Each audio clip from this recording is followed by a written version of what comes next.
Shalom, selamat pagi Bapak Ibu dan saudara-saudara yang dikasihi Tuhan. Sungguh sukacita yang luar biasa kalau kita tetap berkesempatan bisa beribadah bersama-sama di tempat ini dengan cara apapun. Kita percaya bahwa Tuhan hadir di tengah-tengah kita. Bapak Ibu dan saudara yang dikasihi Tuhan, pagi ini saya ingin mengajak kita semuanya untuk mengambil bagian di dalam firman Tuhan. Kita akan membaca di dalam 2 Samuel 22 ayat 1 sampai 3. Saya akan bacakan bagi kita semuanya 2 Samuel 22 ayat 1 sampai 3. Judul perikopnya adalah nyanyian syukur Daud. Daud mengatakan perkataan nyanyian ini kepada Tuhan pada waktu Tuhan telah melepaskan dia dari cengkraman semua musuhnya dan dari cengkraman Saul. Ia berkata, "Ya Tuhan bukit batuku, kubu pertahananku dan penyelamatku, Allahku, gunung batuku, tempat aku berlindung, perisaiku, tanduk keselamatanku, kota bentengku, tempat pelarianku, juru selamatku, Engkau menyelamatkan aku dari kekerasan." Saya akan sambung dengan Mazmur 104 ayat 18. Mazmur 104 ayat 18. Gunung-gunung tinggi adalah bagi kambing-kambing hutan. Bukit-bukit batu adalah tempat perlindungan bagi pelanduk. Saudara, di dalam Mazmur 104 ayat 18 ada dua binatang yang disebutkan di situ, yaitu kambing hutan dan pelanduk. Kalau kambing mungkin kita sudah familiar dengan binatang ini ya, tetapi kalau pelanduk itu jarang kita temui mungkin di daerah kita atau di sekitar kita. Saudara, pelanduk yang dimaksud di dalam Alkitab adalah satu jenis binatang yang mirip marmut. Sebetulnya dia berada di dalam golongan kambing hutan. Namun pelanduk ini tidak bertanduk. Kalau kambing bertanduk, kalau pelanduk tidak. Pelanduk ini termasuk di dalam binatang yang lemah karena ukurannya tidak terlalu besar. Pelanduk dewasa sekitar hanya 50 cm atau setengah meter ukuran tubuhnya, panjang tubuhnya. Dan beratnya sekitar 2-5 kilo saja. Jadi kalau kita membawa gula 5 kilo, kuatlah ibu-ibu ya. Nah, pelanduk hanya sebesar itu.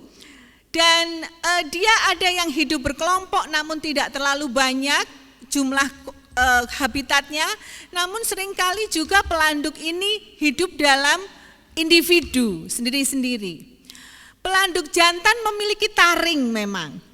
Tetapi taringnya tidak untuk menyerang lawan atau memakan daging. Karena pelanduk ini pemakan tanaman, terutama rumput di daerah padang gurun.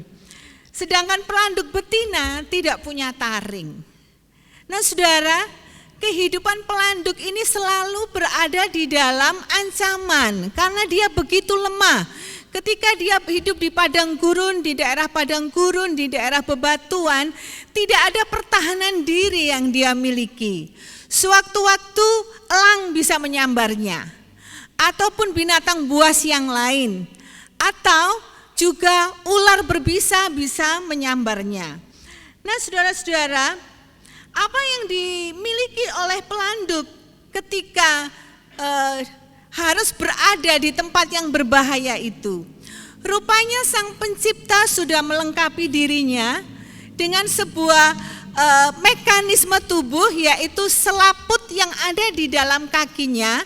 Itu bagian kaki, bagian dasar kakinya atau telapak kakinya itu ada selaput seperti karet yang memungkinkan pelanduk itu berjalan melewati tebing-tebing batu yang terjal, yang curam tanpa dia harus tergelincir. Ya. Jadi pelanduk ini suka bersembunyi di gunung-gunung batu, kemudian kalau ada bahaya dia langsung masuk ke dalam celah batu dan tidak ada binatang lain yang bisa menangkapnya. Oleh sebab itu, pelanduk di dalam Alkitab dikatakan bahwa gunung-gunung batu menjadi tempat persembunyian atau perlindungan bagi pelanduk. Saudara, Daud pun pernah mengalami pengalaman dengan gunung batu. Kalau ayat yang kita baca tadi adalah punya latar belakang di 1 Samuel mulai 16, 17, 18 dan seterusnya, di mana Daud pernah dikejar-kejar oleh Saul. Karena Saul merasa iri dengan kegagahan dan kemenangan Daud. Pada saat Daud dikejar-kejar oleh Saul, Daud lari dan dia mencari tempat persembunyian, yaitu di gunung-gunung batu, di gua-gua, di lembah. Tetapi sekalipun demikian, Saul terus berusaha mengajarnya. Sampai suatu ketika diceritakan di dalam Alkitab bahwa Daud bersembunyi di sisi gunung batu yang satunya, sedangkan Saul berada di sisi yang lainnya. Saul tidak mengetahui ada Daud di balik gunung batu itu, sehingga ketika Saul hendak masuk membuang hajat, kemudian tidak diketahui bahwa di belakangnya ada Daud. Nah, Daud sangat terlindung oleh gunung batu. Di dalam berbagai peperangan dia mengalami banyak hal. Baik pengalaman-pengalaman harfiah sebagai gunung batu perlindungan, maupun dia memiliki pengalaman rohani bahwa Tuhan sebagai gunung batu perlindungan. Oleh sebab itu, di ayat yang kita baca tadi dalam 2 Samuel 22 ayat 1 sampai 3, itu adalah nyanyian syukur Daud ketika Daud sudah dilepaskan dari ancaman bahaya, dari kejaran Saul. Kemudian Daud menyebutkan atribut-atribut Allah itu sebagai atribut perlindungan. Allah adalah bukit batu, gunung batu, perisai, kubu pertahanan, tempat perlindungan. Karena memang Daud sudah mengalami banyak hal. Nah, saudara-saudara, bukan hanya Daud saja yang pernah mengalami kecemasan karena ada serangan atau karena ada ancaman. Tetapi kita semua pasti pernah mengalami kecemasan, entah itu kecil atau besar. Sebetulnya, apa itu kecemasan, saudara? Dalam bahasa Inggris disebut anxiety atau kecemasan, yaitu sebuah perasaan khawatir, gelisah, takut yang muncul secara bersama-sama di dalam diri kita.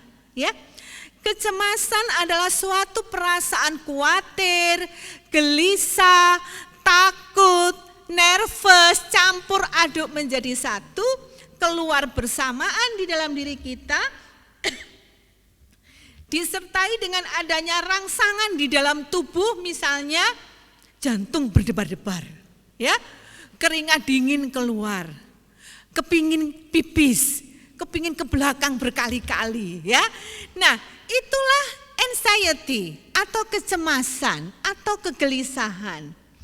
Nah, apa sebetulnya yang menjadi penyebab di dalam kegelisahan itu? Kenapa seseorang seringkali mengalami kegelisahan, seringkali mengalami kecemasan? Ada beberapa penyebab di dalam ketika kita menghadapi kecemasan. Yang pertama, mungkin karena kita sedang menghadapi adanya ancaman. Ya.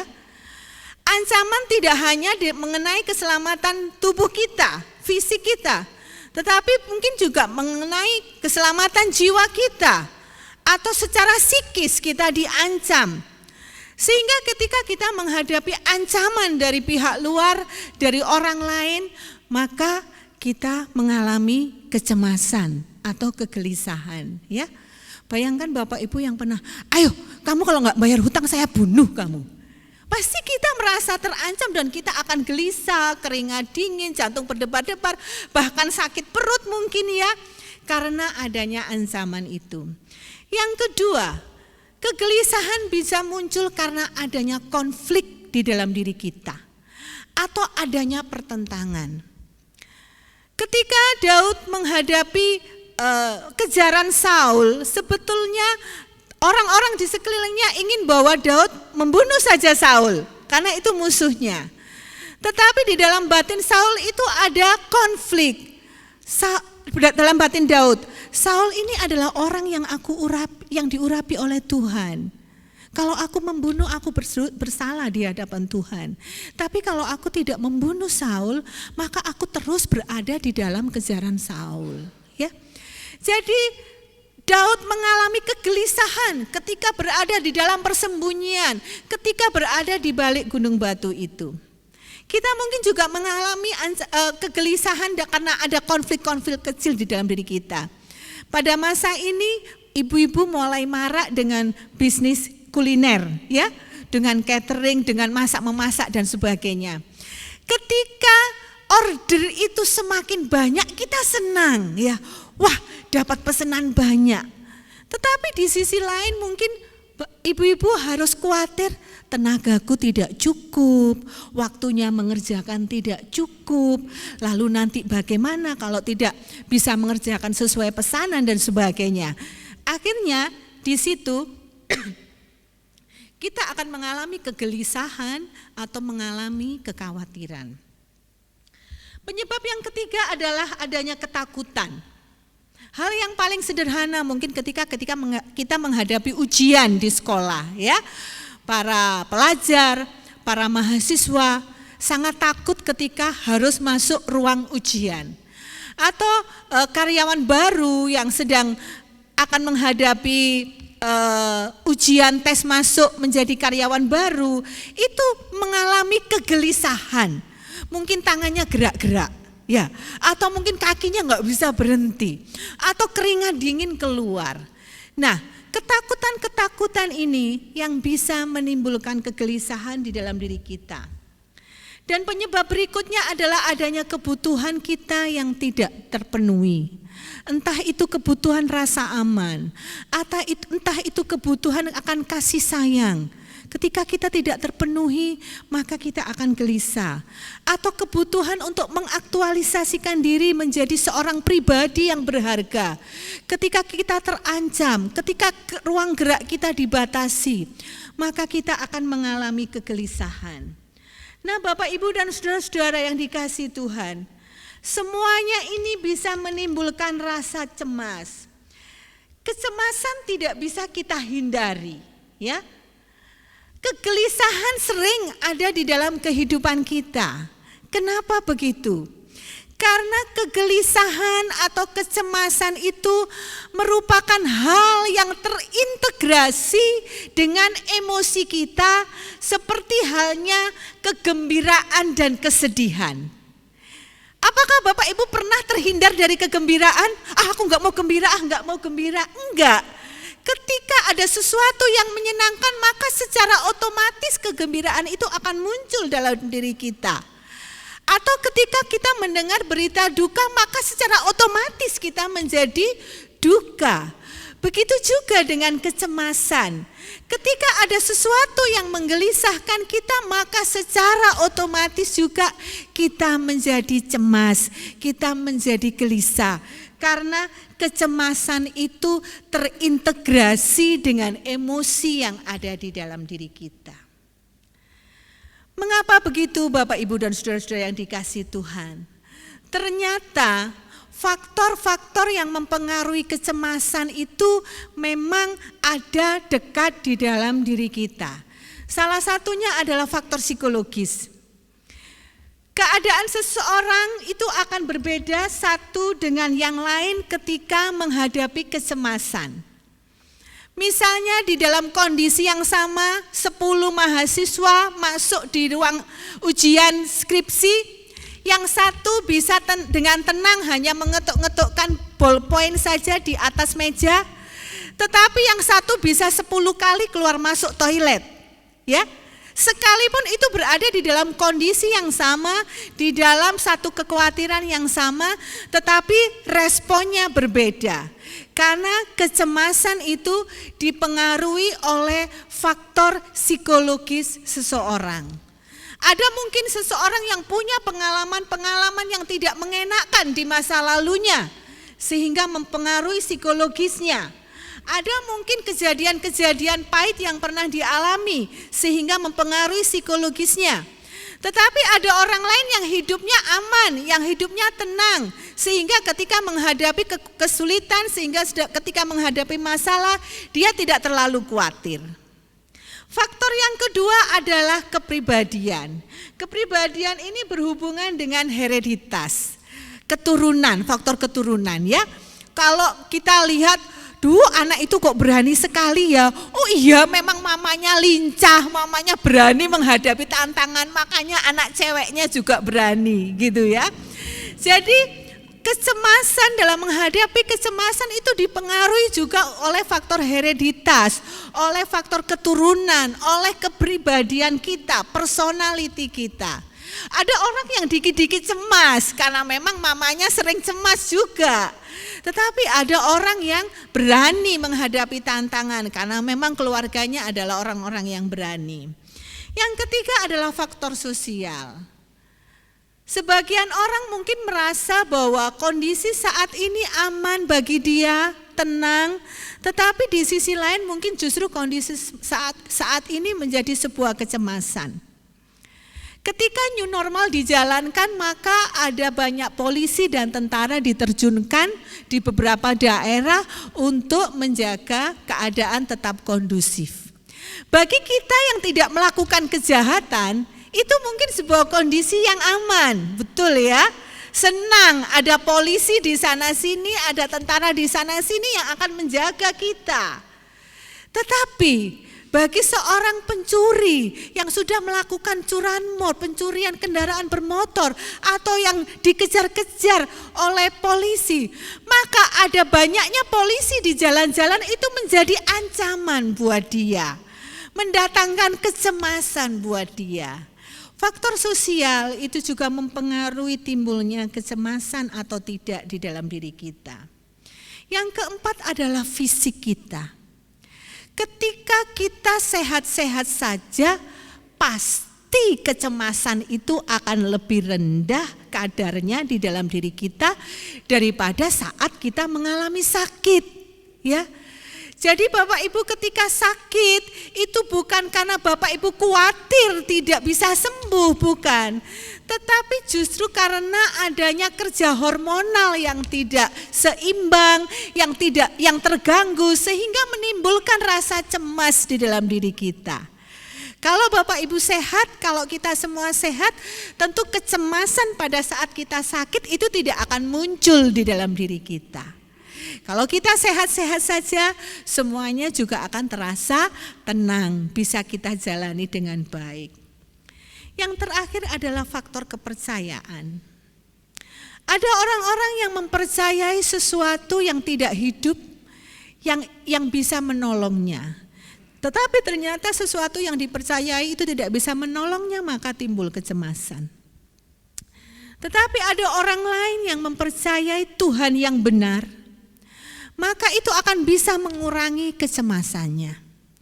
Ketika Daud mempercayai Tuhan dan memiliki banyak pengalaman hidup dengan Tuhan, maka sekalipun Daud berkali-kali mengalami kecemasan, tetapi dia tahu siapa Tuhan yang dipercayai yang bisa menolongnya. Oleh sebab itu akhirnya Daud bisa melewati hari-harinya berjuang untuk menyelamatkan keluarganya dan rakyatnya dan menyerahkan sepenuhnya kepada Tuhan. Nah Bapak Ibu dan saudara-saudara yang dikasihi Tuhan, untuk menghadapi kecemasan yang sedang kita hadapi, kegelisahan, kekhawatiran yang timbul di dalam diri kita, kita perlu mengetahui apa yang menjadi penyebab dari kecemasan itu. Tidak semua kecemasan bisa kita nasihati. Tidak semua kecemasan bisa kita selesaikan dengan membaca firman Tuhan, ya. Tetapi ada kecemasan-kecemasan yang perlu kita selesaikan dengan kita bertindak dan melangkah. Oleh sebab itu kita perlu mengenali apa yang menjadi penyebab kecemasan itu. Ketika kita sudah mengetahui apa yang menjadi penyebab kecemasan seperti yang saya sampaikan tadi, mungkin itu faktor ekonomi, itu mungkin karena fisik, itu mungkin karena adanya ancaman, maka kita akan menghadapinya. Bagaimana cara menghadapinya? Yang pertama, kita bisa meningkatkan rasa percaya diri ketika ancaman itu berkaitan dengan kemampuan kita, ya. Ketika kita ada masalah, misalnya berada di ruang ujian atau anak kita besok akan menghadapi ujian, penyelesaiannya bukan begini, kamu percaya kepada Tuhan ya, Tuhan pasti menolong kamu. Itu hanya sebuah lompatan iman yang tidak mengajari dia untuk bangkit dan bangun. Tetapi yang betul adalah, ayo kamu belajar sungguh-sungguh, kamu pasti bisa karena kamu anak yang pintar. Ya. Kita perlu menumbuhkan rasa percaya diri kita ketika kita mulai gelisah. Apa sih yang saya gelisahkan? Oh, tentang pekerjaan. Loh, saya kan sudah bisa, saya kan punya kemampuan di situ. Kenapa saya harus khawatir? Ya.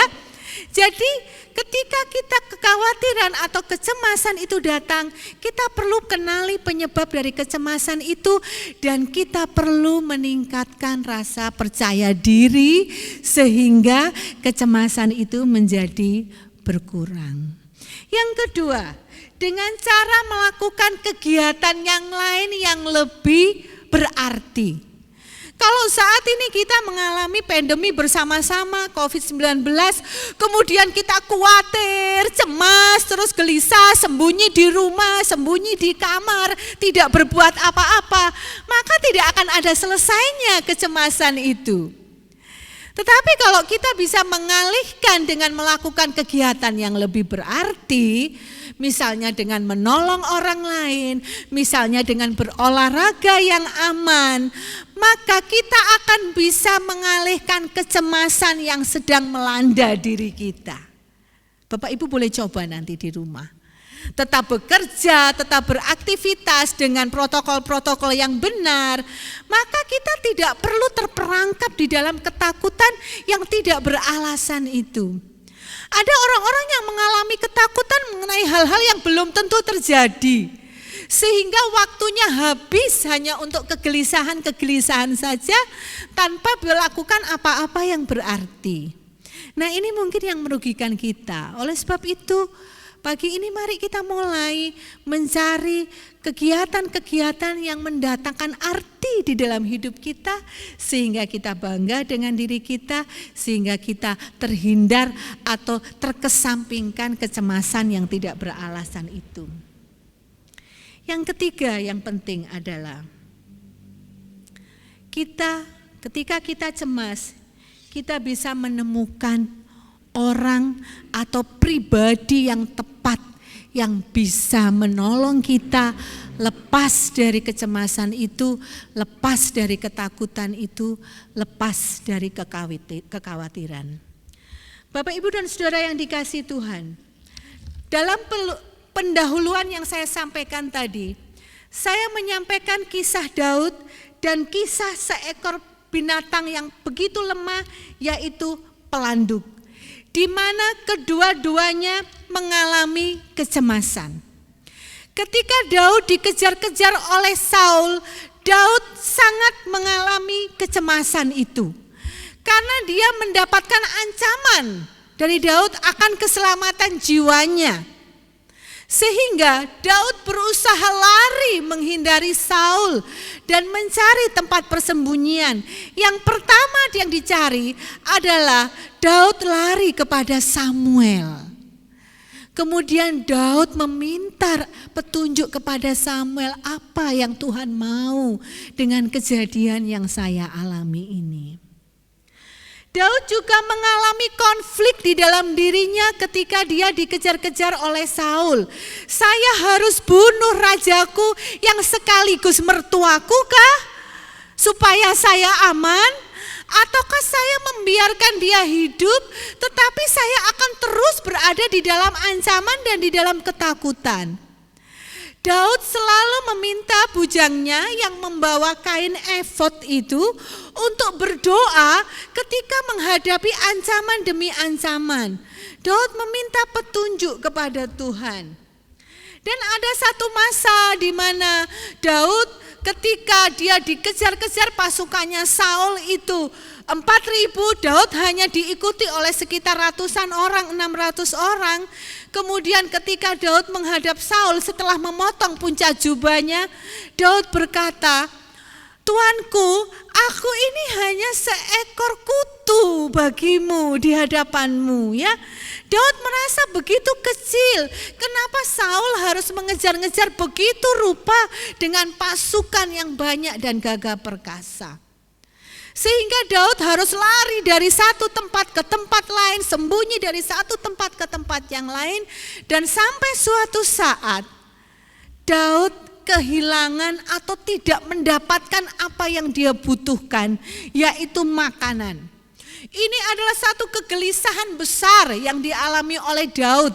Sehingga pada waktu itu Daud lari kepada Nabal. Dia dengar bahwa Nabal ini adalah pengusaha selepan gandum yang kaya. Kemudian dia meminta gandum dan rotinya kepada Nabal. Tetapi Nabal tidak memberi, Abigail istrinya yang memberi. Nah saudara, Daud mengalami ancaman, mengalami kehilangan kebutuhan, mengalami kekhawatiran. Sama dengan pelanduk yang mengalami ancaman setiap saat. Kecemasan tidak selamanya buruk untuk kita, ya. Tetapi kecemasan bisa membawa kita kepada kedewasaan dan pertumbuhan rohani ketika kita tahu bagaimana cara menyelesaikan dan ketika kita menemukan pribadi yang tepat untuk memberikan pertolongan kepada kita, yaitu Tuhan. Kecemasan bisa memberikan warna di dalam hidup kita. Kalau kita lurus-lurus aja, tidak ada ancaman, tidak ada gangguan, mungkin kita akan sembrono. Mungkin kita akan merasa kita biasa-biasa saja dan baik-baik saja. Saat ini saya tidak tahu apa yang menjadi pergumulan Bapak Ibu. Apa yang sedang Bapak Ibu alami? Apakah Bapak Ibu sedang mengalami ancaman-ancaman secara ekonomi? Apakah Bapak Ibu sedang mengalami ancaman secara fisik, divonis dokter penyakitnya tidak bisa disembuhkan? Ataukah ada masalah-masalah yang lain? Mari kita temukan satu pribadi yang bisa menolong kita. Kita tidak bisa menghindari ancaman itu. Kita tidak bisa menghindari kecemasan itu. Kecemasan tidak bisa ditiadakan, tetapi bisa kita redakan ketika kita menemukan seorang pribadi yang tepat yang bisa memberikan pertolongan kepada kita. Amin.